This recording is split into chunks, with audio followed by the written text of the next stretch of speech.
That's great. So we're changing shapes and colors and strokes and stuff like that, which is great. What I'm going to show you now is the order of these objects. What I'm going to do is I'm on Star Tool at the moment, so I'm just going to go off Star Tool and I'm going to grab Circle Tool. So I'll grab the Circle Tool and I'm going to make myself a perfect circle here, and I'm just going to hold down Control. Now just notice that when I do this, it takes on what I did last, which was make green fill and yellow stroke. So it always does what you did the last time.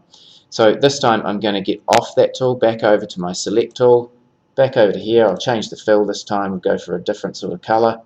We'll go for a red. It'll contrast nicely there. And then I'll go to my stroke and I'll put the stroke on and I'll make that as sort of light blue. And there we go. And it's, for me, it's looking a bit thick, that stroke.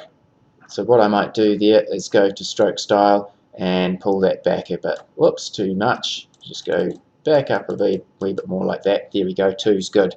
And now we can start sort of making, as you can see, you're just using these shapes to make up an object. So great for logo design, things like that.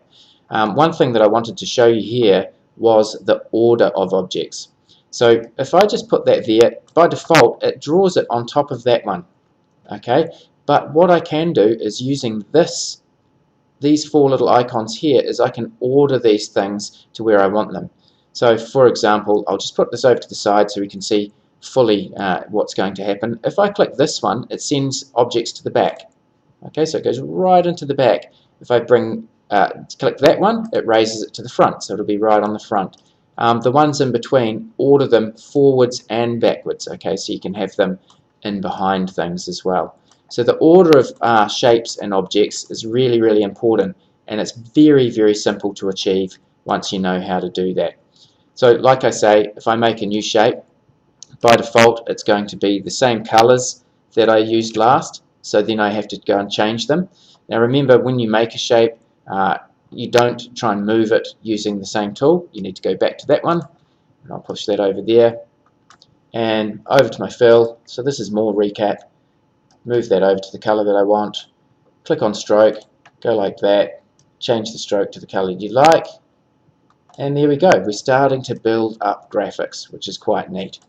Alright, so final recap, I'll select this object, I'm going to move this forward, and that goes on top of that one, which is not so cool. So I can either go Control Z to undo that, or I can move the same object selected backwards.